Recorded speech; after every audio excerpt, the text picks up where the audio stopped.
The Southwest Companion Pass is one of the most desired benefits in air travel today, and for good reason. It gives you the opportunity to book or redeem a flight and then add a companion to fly with you absolutely for free, minus the required September 11th fee, of course. And as you'd expect, it's very hard to get this companion pass the normal way, but there are other ways to get it, and not just for 1 year, but for actually 2 whole years. And you can do this with just a little bit of planning and strategy using credit card sign-up bonuses. And in this video, I'm going to walk you through the strategy step by step and how to implement it in the best way possible, so fasten your seatbelts and let's get started. Now, before we get into it, I think it's important to go over the standard rules concerning the Southwest Companion Pass so we have a better understanding of what we're getting ourselves into.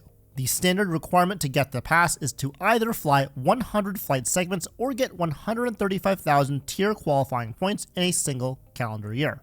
And there are a few caveats around these standard rules that are very important to know, so let me break those down for you. Regarding the flight segments, these flights must be purchased flights only, which includes flights purchased with flight credits, gift cards, and Southwest vouchers, but does not include flights that are redeemed with miles. But I will say that sometimes Southwest runs promotions where reward flights can count as well, so just keep an eye out for those promos when they occur. And a flight segment is defined as an origin to destination flight, and connecting flights won't count. Regarding the 135,000 points needed, of course, purchasing and traveling on Southwest flights count, but more importantly, points earned from credit card spending and credit card sign-up bonuses also count as well. And if you have a Southwest credit card, on the first business day of each calendar year, you'll earn one boost of 10,000 Companion Pass qualifying points, which drops that 135,000 point requirement down to just 125,000 points. Now clearly, we're going to be using the point requirement to get the Companion Pass, but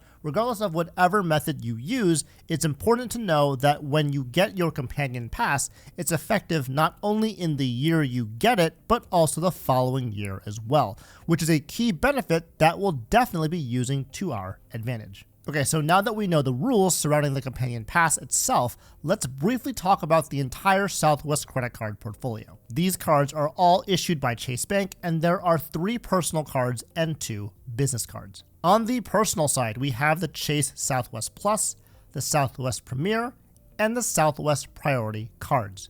And on the business side, we have the Chase Southwest Premier business card and the Chase Southwest Performance business card. Now for the personal cards, if you read the terms and conditions, you can't get a sign-up bonus on a Southwest personal card if you either already have one of those 3 personal Southwest credit cards or if you've received a sign-up bonus on a personal Southwest credit card in the last 24 months. But keep in mind that this does not apply to Southwest business credit cards. So you can have a personal Southwest card and a business Southwest card and get the sign-up bonuses for both cards without regard to that 24-month rule. And this fact is going to serve as the foundation of our Southwest Companion Pass strategy. Now remember that you need 135,000 points to get a Companion Pass. So if you can get there by combining 2 sign-up bonuses from 2 different Southwest credit cards, you'll be able to get there with sign-up bonuses alone. But there are 3 important questions that you need to answer for yourself before embarking on this journey.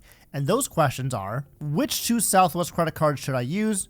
In what sequence should I get these 2 credit cards? And when should I get these credit cards both in relation to each other as well as the best time in the year I should think about doing this strategy? Now I think that the best way to get everyone on the same page is to go through an example where in this situation we could have used a single card to get the Southwest Companion Pass. Just last month, in August of 2023, there was a limited time sign-up bonus offer on the Southwest Premier Business Credit Card, where you could earn up to 120,000 points by meeting 2 separate minimum spend requirements. The first part was to spend $3,000 in the first 3 months after account opening to earn 60,000 points.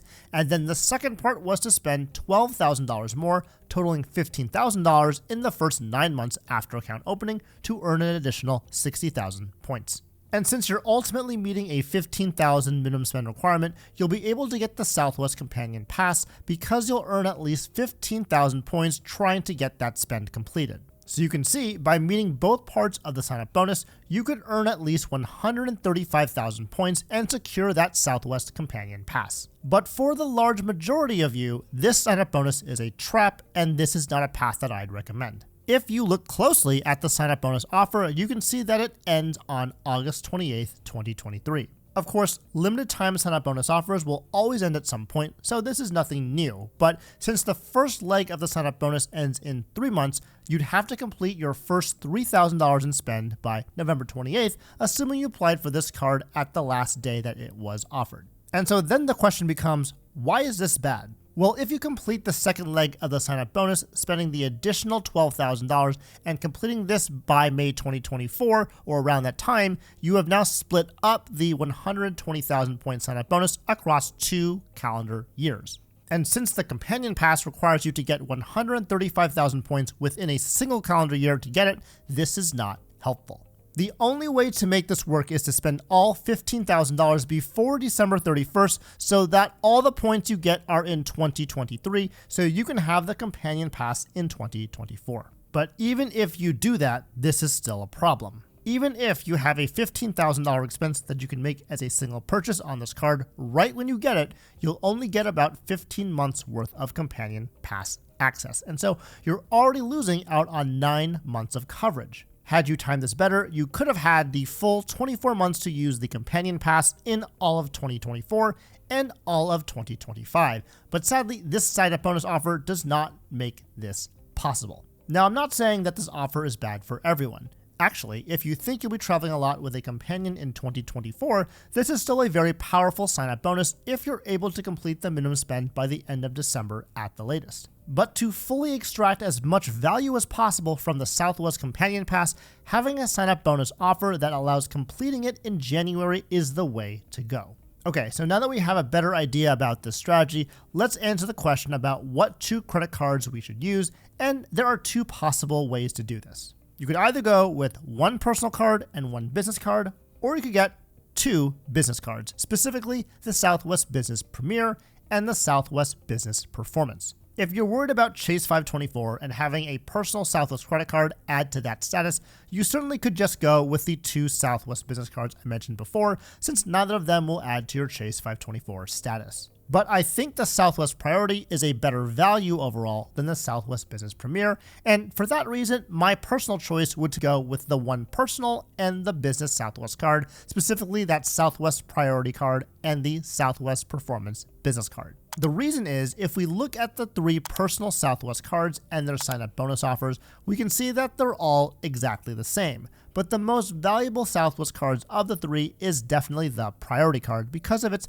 $75 annual travel credit and its 7,500 bonus points you get every year, even though it has that $149 annual fee. So despite that annual fee, those 2 benefits really cut down on that fee, making it the much better option than the other 2 cards. The second card I would use would be the Southwest Performance Business card because this card has the higher sign-up bonus offer of the 2 business cards typically, making it that much easier to get enough points to earn the Southwest Companion Pass.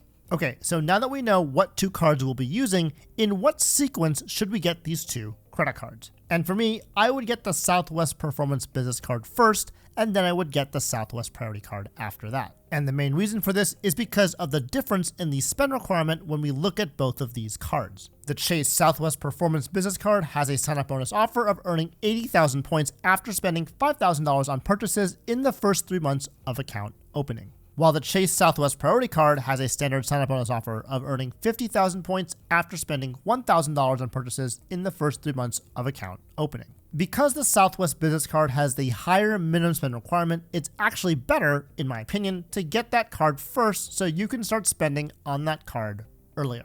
So now the third and most important question of all is to ask, when should we try to complete the sign-up bonuses on these cards? And from the previous example we just talked about, you probably know the answer to this question, which is definitely on or shortly after January 1st. So if you want to complete the sign-up bonus in January, when should you start applying for that first Southwest credit card? And the answer is mid-October through mid-November. If you start with the Southwest Performance Business card, you have 3 months after account opening to complete the sign-up bonus. So if you open this card in mid-October, you'll have until mid-January to complete it. Now, the second Southwest credit card, in my opinion, should be opened at least 30 days after the Southwest Performance Business Card, just to maximize your chances of approval, and so this would be in mid-November through mid-December. But the issue with the sign-up bonus on the Southwest Priority Card is that the minimum spend requirement is only $1,000 in the first 3 months. And it is super important not to spend more than $1,000 on this card until on or after January 1st in the following year, because if you do, then this entire strategy falls apart and will fail.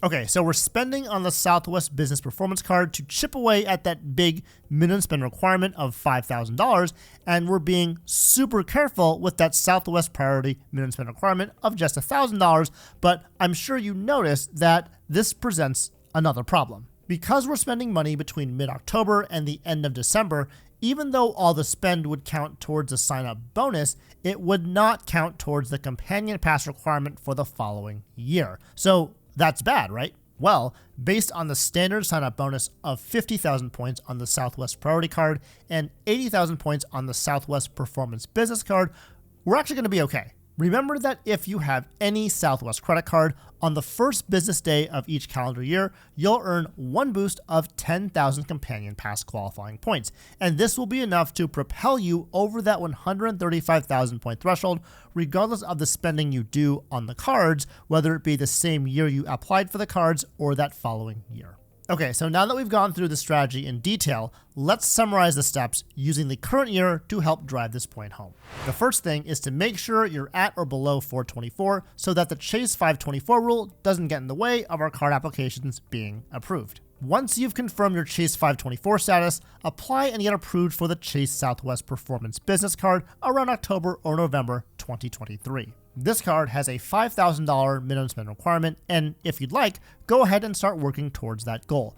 But make sure that you do not complete this requirement until at least January 1st, 2024. After waiting at least 30 days after getting approved for that first Southwest Business Card, apply and get approved for the Chase Southwest Priority Card, hopefully around November or December 2023. And because of the lower minimum spend requirement of $1,000 on this card, I'd wait to start spending on this card until January 1st, 2024, just to be safe. I think it's very easy to get carried away and mistakenly meet that sign-up bonus on the Southwest Priority Card before the end of the year, and if you do, there is no going back. So make sure you don't make that mistake. So when January 1st comes around, since you now have at least one Southwest credit card, you'll get 10,000 Companion Pass qualifying points, dropping that requirement to 125,000 points for that Companion Pass. And now that you're in the new year, you can safely complete both sign-up bonuses of 80,000 Southwest points and 50,000 Southwest points, getting you that Companion Pass for a full 24-month period ending in December 2025. So that's the best method to get a Southwest Companion Pass using credit cards. Again, there are multiple pathways to get the Southwest Companion Pass, but above all else, make sure you complete those sign-up bonuses on or after January 1st and no earlier than that to ensure that you complete this strategy successfully. And if you're into other advanced credit card strategies, I did a recent video revealing how you could get 4 Marriott Freedom Awards every single year. And to find out how I did that, check out this video next.